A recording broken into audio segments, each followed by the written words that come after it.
The Academy Museum of Motion Pictures acknowledges the Tongva people as the traditional caretakers of the water and land on which we program, curate, educate, convene, and discuss. We honor and pay respect to Tongva ancestors and the Tongva community today, which continues to nurture this land and water through traditional practices, activism, art, and education.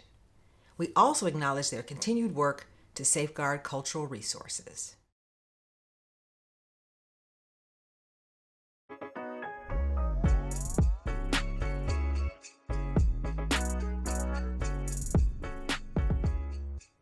Hi, everyone. I'm Jacqueline Stewart, Chief Artistic and Programming Officer at the Academy Museum of Motion Pictures. Thanks so much for joining us for this 10th anniversary celebration of Pariah, Dee Rees's groundbreaking independent film. Pariah tells the story of Alike, a sensitive Brooklyn teenager who struggles to express her lesbian identity and her authentic voice in the face of rigid family and social expectations. This is a reunion of Pariah's cast and crew who come together 10 years later to talk about what it meant to them to make the film then and its ongoing significance now. Our program is in two parts. We start with a conversation between Pariah's writer and director Dee Rees and members of the cast, including Adepero Oduye, Pernell Walker, Kim Wayans, Asha Davis, and Charles Purnell. Hey, it's great to see everybody. Hi. Hey. Dee, I hope you could kick us off. You lived with the characters of Pariah for a long time. They were in your head. They were in this script that you drafted and redrafted over a long period of time. So could you talk to us about your approach in the casting process? Yes, when I think back, and looking at this amazing ensemble we got, it feels like a miracle because we didn't have a casting director. We didn't know anything about casting. I think we put an ad in Backstage or some website. We didn't even know what we were doing, honestly, quite frankly. It was just description, let's put it out there. And then we just did, I remember we had rented out a room or NYU would give you free space to have auditions. And you would just have people come in. And so when you write characters, you kind of know what you're looking for. You don't know it you know them when they walk in. And so Adepero, as an example, when she walked in, it was yes, this is Alike. And actually, it was before the audition. I think the producer Nikisa was in the bathroom because Adepero was changing for the scene. And Nikisa walks in, oh my God, she's changing. Alike is in the bathroom right now. And Adepero walked in. And it was no chit chat, you were oh, how are you and where you're from? She was just already in character. And she just brought it, and she was Alike, and that was it. And Pernell, you guys can say how you submitted, but I don't know if you guys submitted on the same ad or heard about it. I don't know how they heard about it, but just thank God they did, because they came in, and I remember we were doing chemistry reads, and Pernell and Adepero had this natural rhythm about them. And then Asha, I met, we first worked together at the Sundance Labs. And I think she was just gonna sign up to workshop some scenes, but then she and Adepero, so it's it was just kismet, and I'm just thankful all these cast members came. And so Kim Wayans, she was the 900th Audrey we had seen. We had seen so many people didn't get the character, and it started to question is it not on the page? Is it not there? And then Kim came in, it was that Audrey, she was the only person who got the vulnerability of it. And I was, a character I was about to give up on because it felt like nobody kind of understood it. And then Charles Purnell, he's just a gift. Amazing. Well, maybe we can start with Adepero and Purnell because the two of you appeared in the short version of the story as well as the feature film. What attracted you to these characters of Alike and Laura? I mean, to be quite frank, I got an email with the posting for Pariah, and it was the summertime. I was working my regular job. I was doing concessions in Central Park, and it was something about the description, something about it I can't describe, but I knew that this was something special, and I just wanted to be a part of it. And I scanned the roles, and at the bottom, I think there was a posting called Auxiliary High School Students, and I thought, okay, well, maybe I'll get to play those. I wasn't submitting. I wasn't even thinking about Alike. I was thinking maybe I'll get to play background. And so that's why I just wanted to be a part of it. And I submitted my picture. And then, Dee called me directly. I remember where I was exactly. I was in Central Park and on the concession stand. And I went to the side to take the call. And she said that she wanted me to come in to audition for Alike. And I remember I just was like, oh my God, the lead. I mean, it's something I've always wanted to do, but it's just weird how I just didn't think it was possible, but I submitted anyway. And I just remember being so excited. I got the sides, and I just knew, I don't know, I just felt like I knew who this character was. Wow. What about you, Pernell? What attracted you to the character, Laura? Listen, I had just graduated, and I spent all this money on these glam headshots because you won't look your best. So as glammed up as I am now, that's how my headshot was. And so when the project came to me through an email through the professional development of my school, and I was like, oh my God. I read the breakdown, and I said, oh, Laura looked like me on the inside. Because I'm from the Bronx, I was a huge tomboy growing up, and then I had this glam headshot, and I was like, Lord, I cannot hand this in for this part. So I just wrote where I was from, which is from the South Bronx, from like where Laura is from, and how I connected with her in a detailed letter. I just poured my heart out and just hoped to get a chance to come through. And I just hope that the glam shot didn't X me out, because that wasn't Laura. So then I went it. Like, we had a little cardboard hat. We just put a hat on the photo. I was like, oh my God, okay, it works. I mean, I had a fan and everything, honey. I was Beyonce, okay? But I was so grateful to get a chance to go in and audition. And I met this fabulous woman here, Alike Adepero. And so we going back and forth, and it just so happened I had got tired of doing my hair, and I had cut it short in the short fro for like I think 2005. I had cut it short. I was just tired. I was just like, I'm cutting my hair, and then the audition came at the same time, so it kind of like synced up to work out that I used what I know from the Bronx, what I know from my tomboyish masculinity, dealing with my own things, coming into Laura. I mean, I just had so much fun auditioning and working in front of Dee, and she just kind of got us. Charles and Kim, what about you? What was it about these characters that really made you feel an attachment and a desire to be a part of this project? I just really, really wanted to be a part of it. I just felt like drawn to the story of this young girl trying to find herself, trying to express, who she was as a sexual being, and coming in opposition, her mother coming in opposition to that. And I just really connected. I think the thing that I connected to, which was what I was able to bring into the room, which is what Dee saw, like she said, her vulnerability, but I never perceived Audrey as a villain. From the moment I read her story, I saw her as almost a victim, so I fell in love with her. I fell in love with her because she was a broken person who was trying to be a loving mother the way she knew how to be a loving mother. So everything that she did out of love. And even though it was misguided, it was out of love. And so that really spoke to me on a very deep level, and I wanted to be involved in this project. Kim, you're Audrey from day one. Like, you walked in like you had it. Like, you were like the first. Literally, it's like I was about to rewrite it because it's like it's not there, and you found it. You were it. It was just like, yes, it's not every.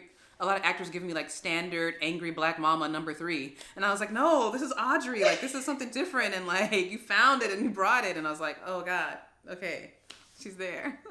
Well, thanks for letting me bring it. Charles, tell us about your attraction to the character of Arthur. I had just never seen a father like that, written that way.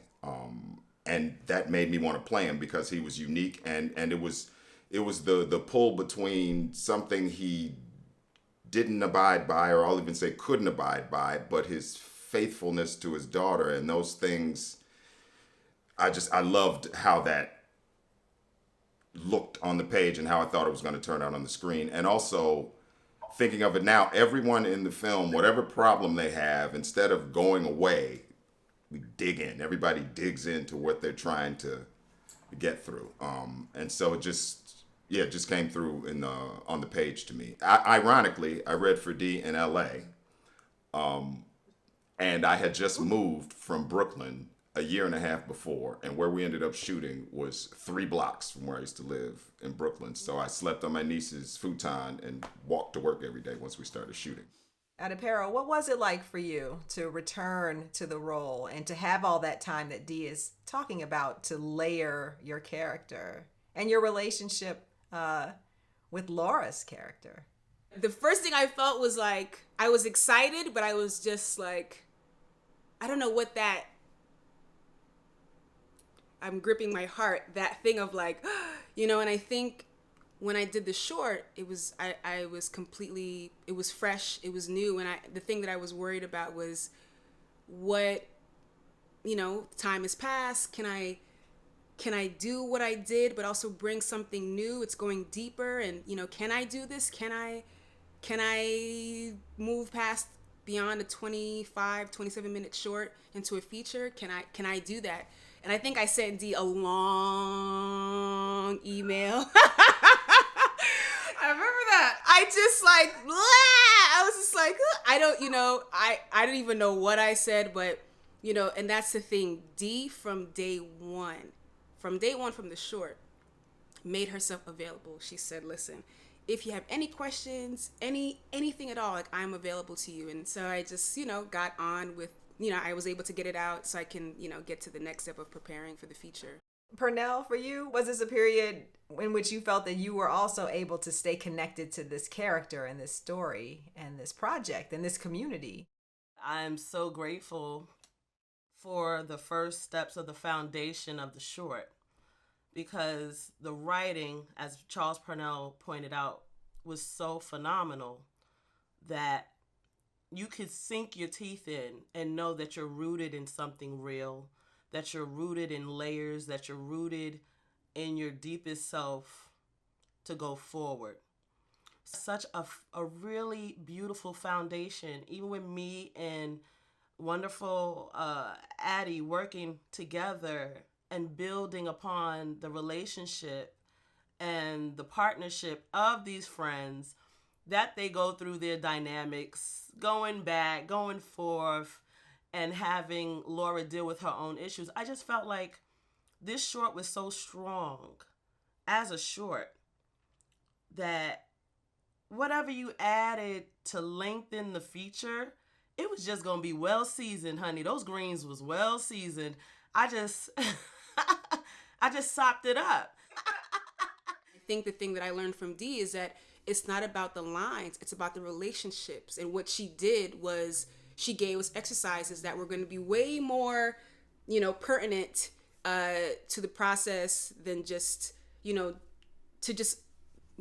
building those relationships so that when we show up on the day that, you know, the lines will come naturally because the relationships are right there. Because how many times have we seen things that are like, as an actor, you know, everyone's saying the lines great, you know, the writing is there, but you don't feel anything. You don't feel like you're watching real people. And I think this is what makes Dee an incredible director. And I'm so fortunate to have experienced this because I think I'm going to be saying the word gift a lot. It is such a gift. And like when we did the feature, we didn't rehearse as a family. We all, what was it, like a mock?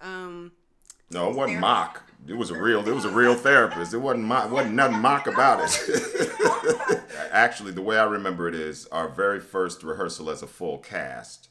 I'm meeting everybody. I met Pero, and about 30 minutes later, we were sitting in front of that therapist as a family. And it just all converged together, and next thing you know, we spent 45 minutes or an hour together, and we knew each other, you know, in a way that we wouldn't have known each other for 2 or 3 weeks, just spending time regularly, because we just opened up. It just kind of happened. And next thing, an hour later, we were like a family. It was pretty amazing. But the therapist was real. she was taking it. She was trying to treat us as a real. We gave her some problems, but she was trying to treat us as a real family. But yeah, that was amazing, and that made and it's true, as everyone's saying. Dee has I don't know if she's aware, but she has an ability to just make you comfortable. She makes you feel competent and comfortable. Wow. Kim, could you talk about some of the scenes that you felt, were real challenges for you, and maybe some of the ways that working with Dee, you arrived at a process to address those moments? The last scene with Adapero, where we're sitting at that table at my place of work, and she comes to try to make amends with me, and I just can't get there. And that was a scene that Dee had us do over and over again. She just kept saying, okay, do it again. She didn't say, I want you to do it this way. She just said, do it again. And I realized what she was doing was every time we did it, both of us went deeper. Both of us became even more vulnerable and brought even more truth. So in saying nothing, she said everything that she needed to say, and we got it. And we finally got it. And it's a heartbreaking scene for both of us. Alike still has like the scars from this confrontation, and so Audrey, she's like, you have to be confronted with what you did. I was saying like the fight was just as intimate as like, the making love for the first time. Like both felt like intimacy scenes, it was like, because you feel like you're not supposed to be there. Asha, it would be great to hear you talk about that moment in the film. You're like, speaking of lovemaking. Yeah, it's that kind of teenage feeling of being embarrassed and people having ideas about who you are without you presenting those ideas. And I think I just kind of went with that, with her, the fear of her telling people what had happened and me not being able to present myself the way I want to be seen. And so that was how I was able to get away with breaking this beautiful girl's heart. It's like your pride, I'm a Leo, we're heavy into pride and how people perceive us, and I kind of just leaned into that a lot. But yeah, it was hard, and especially like because I was so encouraging with Bina's so encouraging with the relationship and wanting to dive in, and she wants to try new things and she wants to have experiences, but she comes first. Instead of her thinking about someone else, she was just thinking about herself. So that kind of, I was able to lean in it that way, and workshopping it with Dee. We mostly just tried the way. I think we just did it that one way and was like, yep, that's that's basically it. I love people that have like these deeper layers, and Bina, she had so many of those layers of who she was, and who she was becoming, and whether she was comfortable being that person or not. And I think it's lovely that Alike is actually the strength. She's actually much stronger than Bina is. What I love about Pariah is that it was a blueprint for so many different things, of being like the first. I mean, the lighting, the story, the object of the story, and them revealing themselves to themselves. It's just a beautiful blueprint on so many different levels. That is so dope. This is like the textbook example of a story where the people just happen to be black, because there's nothing but brown people on the screen, but it's never declared in opposition to anything else that wouldn't be on the screen. Any outside forces involved, nobody blames outside forces for their problems. It's all within the world. It's all the people you're dealing with. So it took me a while to realize, like I say that now, like the film is all brown people, but I didn't realize that for like 3 or 4 years until somebody pointed it out to me. You know what I mean? So to me, that's like one of the great credits to just the way it's made, and the fact that it is just about human beings first and foremost in these particular human beings in this particular situation. And the first time that was made clear to me is when we went to Sundance, when the feature went to Sundance, because we were one of the opening films, and we walk around the city, and this little short Judge Judy looking white woman grabs me by the shoulders and bends me down to her like eye level and just looks me dead in the eye and goes, "That was my father up there." And I was like, good, we're good. We're good. We got a movie. We got a real great story up here now. Yeah, like, again, Sundance was a pivotal moment because I feel like I knew why I was drawn to film, why I always wanted to do film. You know, the power of film, this wide, far-reaching medium. And it was at Sundance. It was at opening night where we were all on stage. And again, all of us are brown, black people, and we're looking into the audience of mostly grossly white people. And all of the conversations like that happened that whole week, that weekend, people coming up to all of us and sharing their stories and how they related to the film. And I thought, oh my God, this is it. This is the thing that I felt and I always wanted to kind of experience, because I know the power of film for me as why I became an actor, and just to see it, again, that adage of like, from the, the specific is the universal. And I got to see it full on right there. And it was really powerful and beautiful. The audience members who did come up to me, they'd say things like, "I see my mother or my father with compassion for the first time because of the way that Audrey was portrayed. I never understood, that these are people who, are either lesbian or gay, coming up to me a lot of times telling me that Audrey helped them to understand their parent, who was so much like her, that they never really understood, but they were able to take away that she was coming from a place of love." For me to hear people say things like that was very moving and also very satisfying, because I felt like maybe there was some possibility that this movie would now lead to some dialogue with those loved ones that could perhaps be healing and help them to move into other directions. I might have heard a couple of, "Oh, how could you have, done that to her?" A couple of things like that. But to me, the few people who said stuff like that to me,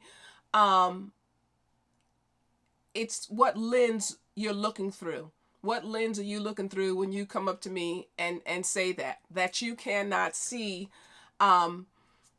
my heartbreak, that you cannot see my vulnerability, that you cannot see a mother's love here. All you see is a villain who perpetrated harm on somebody. It's saying to me that the lens that you're looking through doesn't allow for you to see the totality of what this woman, this black woman, is experiencing in this movie. That makes me think of the accomplishment of Dee writing this, one person, all these points of view. And I agree, and nobody is a villain. Like, she writes it, she seems to jump into every seat and then write from the center of that seat so that everything clashes, but nobody is right or wrong necessarily until you get out in the world and people bring their past and histories and points of view into it. But as far as the story, it's like it could go either way depending on your point of view. I felt like the scene that you wrote where I finally go up to my mom to tell her I've done all of this good things to try to get in her good graces and I still get rejected. I felt like a lot of people came up to me, either they had been ostracized by their parents when they came out, or they really had sympathy for Laura, who, all along had this bravado, had this kind of swag, but that also gave her that vulnerability that it's like, wow, she has a big cross of being rejected from the one person she would like to be accepted by. So I had a lot of people come up and was touched by that scene. So, I mean, to even write the specificity of that pain of being rejected in that moment is so deep. And it just resonated with so many people. I mean, it's just amazing. Pariah is such an amazing gift, and this conversation has just been a testament to the fact that it was a gift to everyone you worked with, and it certainly is a gift to everyone who watches it. So thank you, Dee, and thanks everyone for being a part of this 10th anniversary conversation. Asha, DePero, Charles, Pernell, Kim, Dee, thank you so much. The second part of this 10th anniversary reunion brings together the creative team behind Pariah. Writer and director Dee Reese, producer Nikisa Cooper, editor Mako Kamitsuna, production designer Inbal Weinberg, and cinematographer Bradford Young. Welcome everyone, it's great to see you. Dee, let's kick this off with you. We're celebrating the 10th anniversary of Pariah's release, but the life of this project began long before that. Could you take us back to the genesis of this project for you and where it all began? Yeah, it actually started, it's like while I was in film school in a way. So I had just kind of like quit my career in corporate where I met Nikisa, thank God, at Colgate Palmolive. And so I just felt like, there's gotta be more than like selling toothpaste. Like this can't be like my life. And so at the same time, I was like discovering who I was, in terms of like sexual identity. I was coming out. And so Pariah was my thesis film at NYU. And it's like, I wrote it, it was like overwritten, and I needed to produce something to graduate with. So I just excerpted it, and we shot like a short version of it. And that was Pariah. So that was back in 2000, I don't remember, 2007, 2008, Nikisa? I don't know. But whenever we hit the writer's lab, it was like, in terms of like writing, is like the script is like the thing that had the most iterations of, and it changed so much from like beginning to end. And then at the screenwriters lab, I got to workshop it with like Walter Mosley and got John August and all these writers I remember Susan Shilladay, Dina Goldstein. So people who I thought, they're not going to understand. It's about a black lesbian teenager. They won't get it. But they made me kind of understand that like narratives are like universal, and that if you're telling a story specifically, anyone who doesn't even have that experience can still get into it. And then I came back for the 2008 Directors Lab, and that's where I met Inbal. And so, that was it, like a match made in heaven. And I was just like grateful to meet her. And Nikisa could talk about, Nikisa actually met Mako at like Project Involve. And so I met Mako through Nikisa, and so it just became this like snowball. And then Brad, I was still a film student. So we just kind of met everybody, like just fortuitously. It just felt like, fate. So I'm just glad to have met everybody. Yeah, Nikisa, what was that project like, that process of making the short, knowing that this was part of a larger vision that Dee had for this story? It was essentially my film school. Dee was at NYU, and I'd learned, we met each other at Colgate Palmolive. I learned that, wow, what I do for toothpaste and toothbrushes, I can do for a film. I'm more passionate about the films making, and so the language is different, but I just needed to learn process. And so for me, I looked at the making of the short as, my version of film school. It was the opportunity to invest and to test and to learn. And so Brad, Dee, and we talked a lot about, okay, what's the right format to film this on to capture the story and tell the story visually in a way that is really befitting of the narrative that we're trying to communicate. And so we were very serious about the rigor we put into putting that together. And so, yes, to Dee's point, I scraped together all the financial resources, but it really wasn't for me about that. It's about making sure that these artists like had what they needed in terms of the great crew members, the great collaborators, all of the equipment, etc., to really play, so that we are focused on like learning, so that when we get to the feature, we can use that to actually harness and just sort of anchor on the greatness that was the 18 days that we filmed the feature. Nikisa, Dee, what were some of the things that you had to think about, or things that actually had to be shifted as you were then making the feature?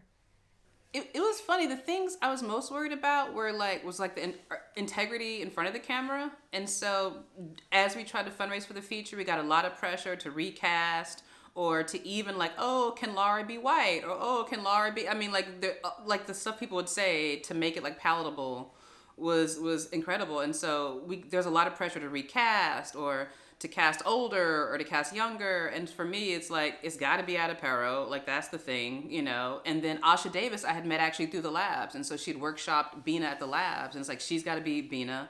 And Pernell from the short. So I think by putting a pin in, like, okay, these are our actors. We're not going to find stars. Like, we're going to, like, let them be the stars that they are. I think that really kind of drove the decisions in terms of, like, finding financing and, like, what we could make it for, because not many people were willing to give us money for a small film with no names, like, so to speak. You know, like Kim Wayans was like our biggest name. So I think it's really finding people who are, like, really just in love with the material and doing it for the cause. Like, that to me drove a lot of the process, because it was really hard to, like, just get that momentum going. But yeah. Absolutely. The first feature script was, I think it was 140 pages. We followed Alike to college. You know, it was epic. And what I really appreciated about Dee is she wasn't precious about the storytelling and the expanse of the storytelling. She was very focused on, okay, what's the most important thing to communicate with the time that we have and the resource that we have? And we really believe that preparation breeded freedom. And so we spent a lot of time in prep, working through not only how we would capture things, but also working through, well, how do we develop rapport with our actors? Because we can't afford, 2 days or 2 weeks of rehearsals. So how do we make that happen? What are other ways that we can go about doing that? How can we use practical locations and natural light to tell the story? Every piece of that image from Brad and Dee's perspective was contributing to the storytelling. And as a producer, it's a gift to have artists who are so clear on what they are looking to capture. And it just made it easy for me to say, okay, here are the tools, here are the people, here's the village that's going to help pull this together. Really incredible experience.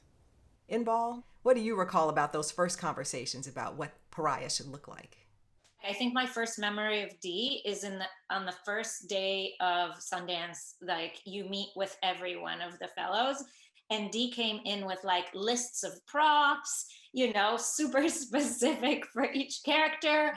Yeah, after that meeting, I was like, oh yeah, this lady's got it figured out. And then when we started working in Brooklyn, a lot of it was kind of by osmosis, because we were working a lot with the community. We didn't have any money, so we were borrowing. Some of it was, when we were location scouting, we would kind of be inspired by people's homes.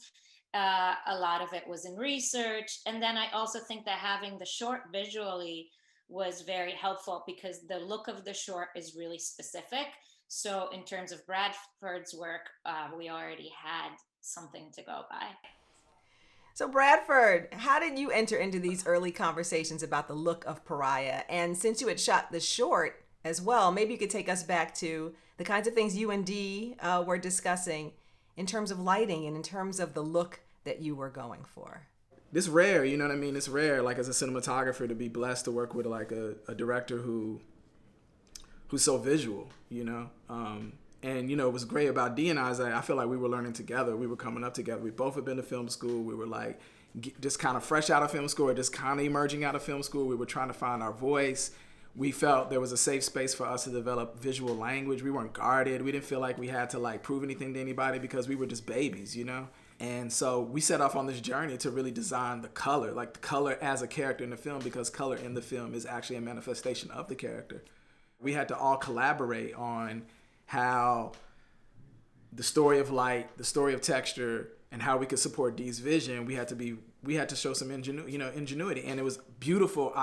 And also just watching Nikisa be so crafty about the way she created safe space for us to be expressive. I never felt like we went without. You know what I mean? I never felt like the refrigerator was empty. I always felt like the refrigerator was always full. Well, Mako, it would be great to hear you talk about your experience in the editing room and outside of the editing room working with Dee, and the ways that you were kind of finding and collaborating on the structure of the film as editor. The vision and clarity of vision in the voice was very, very tightly there. It was very tightly there on screenplay, in short film, and how you visually executed with Bradford and Inbal's beautiful world. It was very, very tight. There was no waste in footage. So it was one of those very fast, very intuitively, very fast assembly that I think I put together for you guys in like 3 weeks. Beautiful kind of little miracle of a project for me, because everything was there and I just needed to put the connection together. Your poem always makes me cry. I don't know. There's something about that. Your prose and the poetry, it just gets to me. It gets to my heart. And I really, you're like you're a filmmaker, you're visual poetry poet, and I really wanted to see what you do with the project, and I'm so happy to be a part of that. I feel like poetry was the way I found my way into the Like character. This is part of the reason why I feel like she's a poet. Alike is a poet, and I needed, as an audience, I needed where she reached at the end of her journey. What would she say? That's why I was like giving you a footnote, like, can you write that last poem? That's absolutely the insight you brought, because I'm thinking this is a coming of age story, and you were like, this is an artist's journey story. It's the journey of an artist. And so I had never thought of it like with that layer. I thought of her poetry as her way she like expresses, escapes. But you brought that layer, like this is also the artist's journey. We have to serve the artist's journey, and like that was it. So I'm glad, because I remember as a couple, like you didn't let up. You're like, you have to write another poem for this.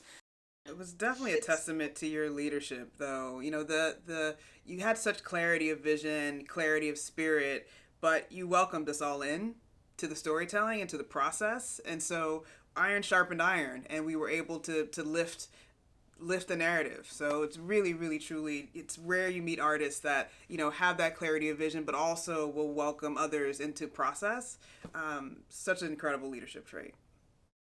Working on a tiny non-union film it's very hard, but it has such freedom that now that we're all like older and working in like on bigger films and different kinds of structures, it's some of it is lost, We built relationships, we built community, we built the village, and again, it anchored on that clear vision. I was looking back at the business plan, and I was like, man, thinking that I'd be like, oh, we were so naive back then, and we were, but we also were so prepared. We were so ready to have these conversations and to be engaged in the craft. I don't know. To Inbal's point, I do miss the freedom. We were free. We did what we wanted. We made it work with what we had, and it was special. Listen, we were just a whole crew of like freaks, you know what I mean? And we brought a lot of freaks with us, and everybody felt safe being a freak with us. And it was like, and that, you know what that is? You bring all the ragtags, the beautiful ones you love with you, and they really felt safe. And that lesson has followed me, you know what I mean? That lesson has followed me till now, you know what I mean? And that started with Pariah. It wasn't with any other films. Pariah kicked off everything for my whole life, and that has followed me till now. And I think the one thing that I want to say is like, Adepero is a light being. Like, I learned so much being with Adepero. Like, it hasn't even been repeated, honestly, where I'm with a character and I'm photographing them as a cinematographer where, like, I'm surrendering to everything that they're bringing, because I know that I need to be led on a path to find this thing that Dee needs me to say visually. Like, that's followed me through every film now. You know what I mean? It's like nobody else can claim that. That wasn't nobody can claim that. Only Dee can say, we set up this situation with this sister who is such a light being to this day. Really, Pariah is the one film that keeps coming back. It's the one that people keep referencing. When you're with your friends and you're with community and you have trust, you can pretty much do anything. You know what I mean? You don't owe anybody anything but the community itself, and that's universal. And because I was so young, like, I didn't know what wasn't supposed to be possible or what we couldn't do. And looking back, it's like, oh yeah, it's like a bumblebee. Like, we shouldn't have been able to fly, but we flew. Like, when you look back now, it's like, I don't think I could make Pariah now how we made it then, because it just feels like, I feel like I've never worked hard on any other film. Like, I feel like that's the hardest I've ever worked. It would be great to hear you and Bradford talk about specifically what that meant with regard to photographing Black people, because this was a widespread kind of, industrial assumption that you could not light dark skin in certain ways, that you couldn't get a certain kind of luminousness, that color couldn't work in various ways. And yet in this really beautiful space of experimentation that you all have been describing, you managed to do revolutionary things with regard to lighting and cinematography for Black skin tones. Could you just talk us through that process a little bit and some of the strategies that you used that were really revolutionary? We come from a long tradition of Black people who have been very aware of why it is important to have a certain acumen and a certain rigor when it comes time to photographing Black people. So I would say that although I really feel like we really did what was necessary, our generational responsibility to take it to the next level, we are only riffing on what was already laid out for us by Ernest Dickerson, Malik Saeed, Arthur Jaffa, Julie Dash. I mean, the list goes on. You've probably heard us say these memes a billion trillion times, but like, we are just part of a tradition. And I know Dee and I never lose sight of that. You know what I mean? Like, we're not the first. We just basically carried on the tradition. What I will say is that when technology and intention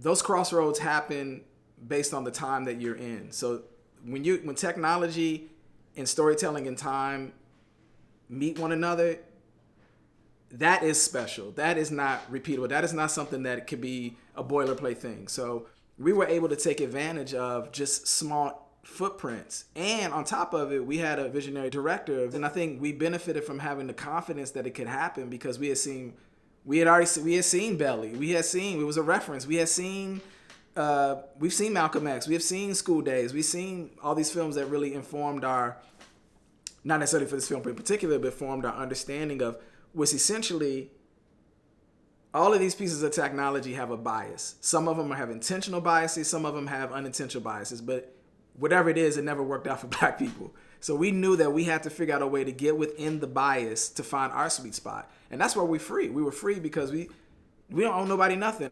Everything we did was in tone and in tune with the story. And that's our job as filmmakers. It's not to please nobody outside of the community that we made with. And number one, to please our director who gave us a story that we're embodying. That was the only duty we had.